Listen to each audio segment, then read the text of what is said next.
Greetings and salutations. Today we will be covering the case of Robert Edward Crane's murder. Robert, also known as Bob Crane, was a beloved television actor. Crane played the title role of Colonel Hogan in the 1960s sitcom Hogan's Heroes. He was one of the stars of the show from 1965 to 1971, when the series was canceled. Before becoming a television star, Bob Crane was also a popular radio DJ in Los Angeles. Going into his background, we find that he began his entertainment career as a radio presenter at WLEA in New York. Other work would soon follow at WICC out of Bridgeport, and finally, he was hired by CBS to host their morning show at KNX in Los Angeles, which was their flagship station. While he worked at KNX, Crane began to develop a desire to be an actor. During his time at KNX, he became a guest host for Johnny Carson's Who Do You Trust? And followed with guest spots in The Twilight Zone, along with Alfred Hitchcock's Presents and The Dick Van Dyke Show. The latter performance won him his big break when Donna Reed offered him a guest spot in her show that developed into a regular role between 1963 and 1964. In 1965, Crane was offered the starring role in a CBS television show set in World War II within a POW camp called Hogan's Heroes, which involved the sabotage and espionage missions of Allied soldiers led by Colonel Robert Hogan from under the noses of oblivious, unwitting German guards. The show was an immediate success, finishing in the top 10 of its first year. Hogan's Heroes ran for 6 seasons between September 1965 and April 1971, winning 2 Emmy Awards, with Crane being nominated in 1996 and 1997 for his acting. During its first season, the show was in the top 10 of the Nielsen-rated shows across the country. During the show's filming, Crane became involved with co-star Sigurd Valdis, and Bob divorced his then-wife, Anne Trezan, with whom he had sired 3 children with. Bob and Sigurd would be married on the Hogan's Heroes set in 1970, with their co-star Richard Dawson serving as the best man. However, Crane's marriage was far from the picture of happy monogamy. Crane and Olsen eventually separated in 1977. However, according to many family members, they had reconciled shortly before Crane's death in June 1978. Richard Dawson would introduce Crane to the individual of note, John Henry Carpenter, during the show's filming the previous year. These 2 men became fast friends. Carpenter was a regional sales manager for Sony and frequently helped celebrity clients with video equipment.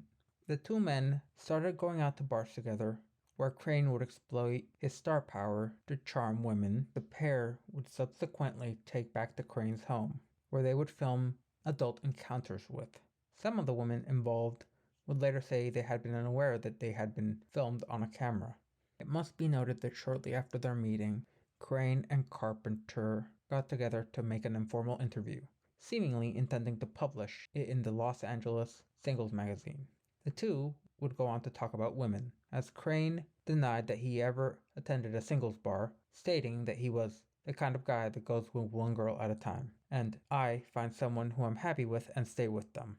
However, in a Crane private audio tape in 1969, which was reported by the Phoenix New Times, Crane stated as follows: "Eventually you'll find out there's a husband of theirs that's lurking out there. I think all single people should have a card verified by the Pope that they're single, so that you don't wake up with somebody and find a gun to your head because you didn't hear footsteps." The question whether Crane's comments on fidelity and infidelity were an accurate view at this point of his life, or simply him projecting what he believed his friend wanted to see at the time, still remains. However, some find it hard to believe that a man of Crane's prominence would be led around by Carpenter.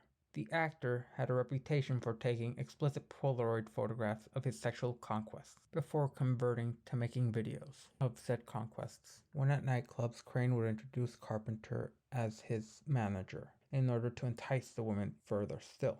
Crane and Carpenter would record joint adult encounters. However, it must be noted that Crane's son, Robert, insisted that all the women were aware.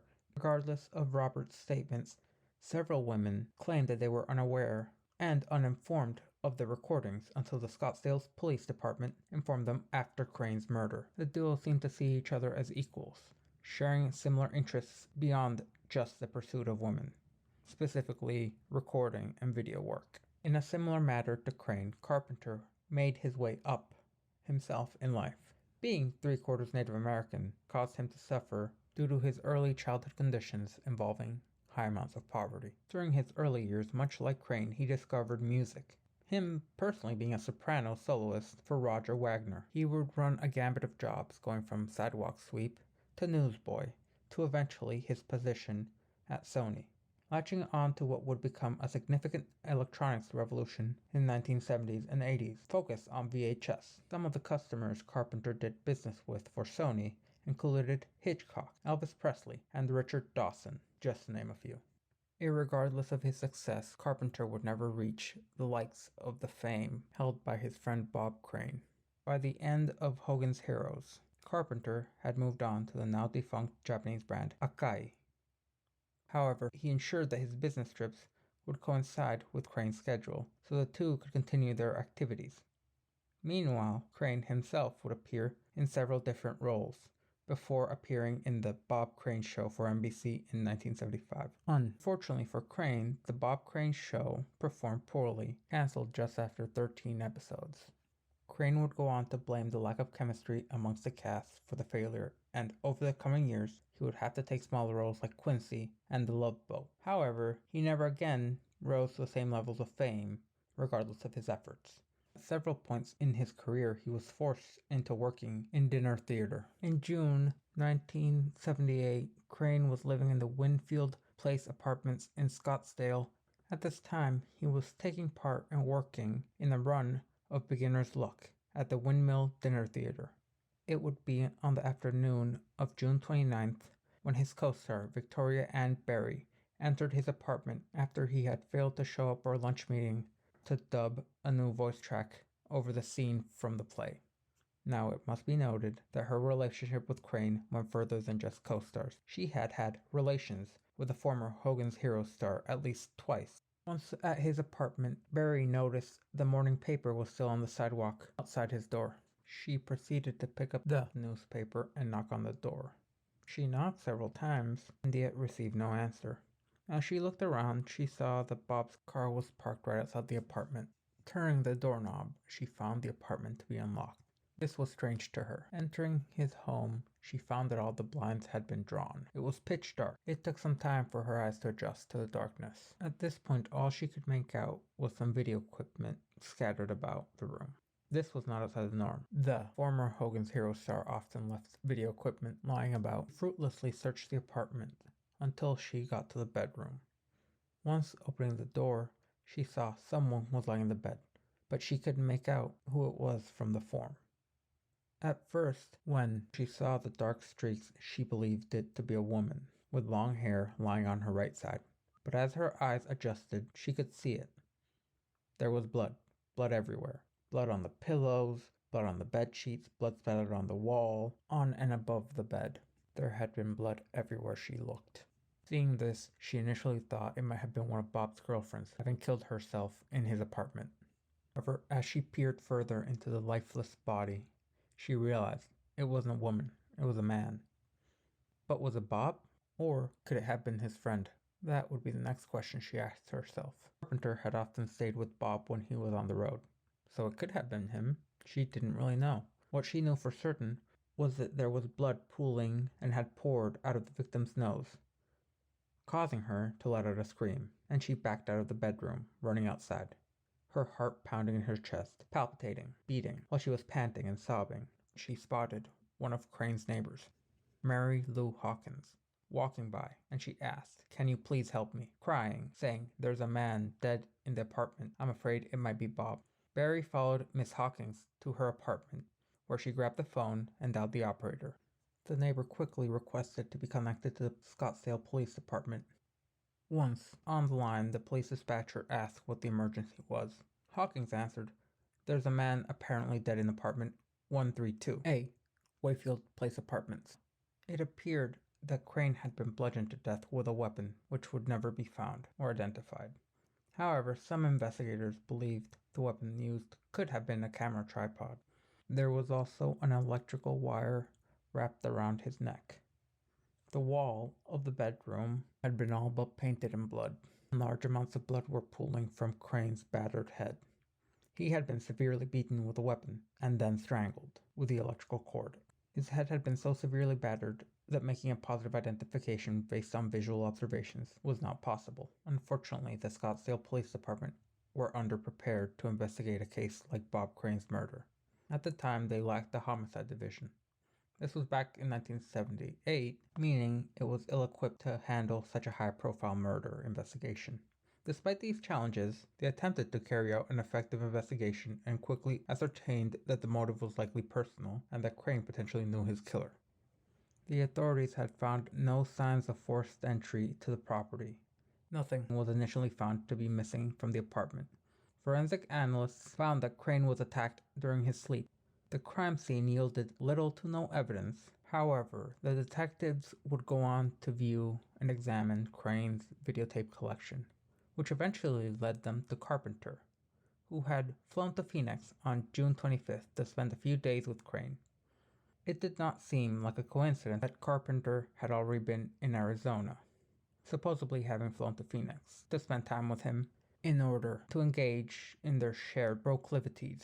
However, Bob's son, Robert Crane, at one point testified that his father had become tired of this lifestyle and considered his friend to be an obnoxious hanger-on. Robert claimed that his father called Carpenter the night before the murder and ended their relationship.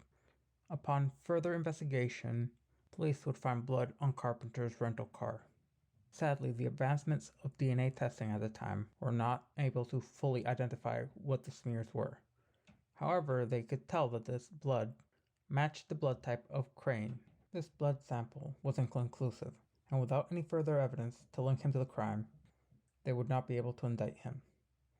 It must be noted that Carpenter willingly returned to Arizona from California, going as far as to take a polygraph test, volunteer to be hypnotized, and or to be injected with truth serum. All this in order to prove his innocence. Long story short, no charges were brought against him in this case. Crane's funeral would be held on July 5th, 1978, at St. Paul's Apostle Catholic Church in Westwood, Los Angeles. An estimated 200 family members and friends attended, including John Austin and his wife, Patty Duke, and Carol O'Connor. Pallbearers included Hogan's hero producer, Edward Fieldman, and co-stars Robert Clay and Larry Hovis, along with Robert Crane's son. He was interred in Oakwood Memorial Park in Chatsworth, California. Patricia Olson later had his remains relocated to Westwood Village Memorial Park in Westwood. After her death in 2007, she was interred next to him under her stage name Sigurd Valdis. By 1990, Carpenter faced even more severe charges. These charges were due to detectives reinvestigating the Crane murder case, having carried out new tests on the blood evidence taken from Carpenter's rental car. There was also an inconclusive photograph that seemed to show brain matter in the vehicle. The samples had been taken from the car had been long lost. However, prosecutors believed that this was enough evidence to charge Carpenter with the murder of his friend. It was 12 years later when Carpenter had been arrested for the murder of Bob Crane. At the trial, the defense tore the prosecution's case to pieces, primarily focusing on the complete lack of evidence and the inconsistencies in witness statements. Roberts claimed that Carpenter and his father had ended their relationship was seemingly shown to be false, with witnesses placing both men at a restaurant the night before the killing. The men had seemingly been joined by a pair of women named Carol Nelwell and Carol Barry. Nelwell went with Carpenter to his hotel room at 2 a.m., but didn't have relations with him. Carpenter stayed, choosing to help accompany the woman back to her home. He stated after taking her home, he returned to the hotel and phoned Crane. Being informed that Crane had been unlucky with Barbara, the two men wished each other a good night. and Carpenter said he told Crane that he would be leaving in the morning. The defense also disputed the alleged presence of brain tissue in Carpenter's rental car. It also highlighted the absence of a murder weapon. The defense also stated that due to his sexual escapades, Crane was not without enemies. Many husbands and boyfriends would be out for him. The prosecution's allegations that Carpenter was a closeted homosexual who enjoyed sexual liaisons involving Crane due to an attraction to the actor left a bad impression with the jury. The jury ended up finding Carpenter innocent of all charges. After the trial, Carpenter would be fired from his job at Kenwood and maintained his innocence until his death. Robert Crane also suggested his stepmother, Sigrid Valdez, had been involved in the death, pointing out that she was the only one who financially benefited from the murder.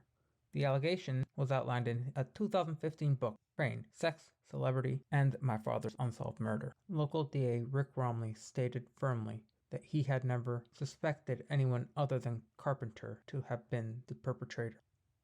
The following year, the attorney's office allowed journalist John Hook to submit blood samples from the car for a modern DNA analysis using the latest techniques.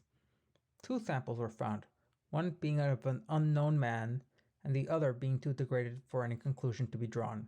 Whether the unknown individual was Crane is still an open case.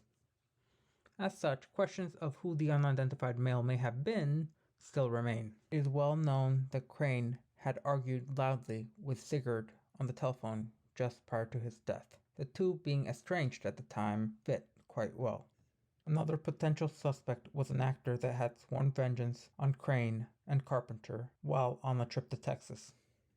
It must be noted that Crane managed to bed 8 women during the last 3 weeks of his life.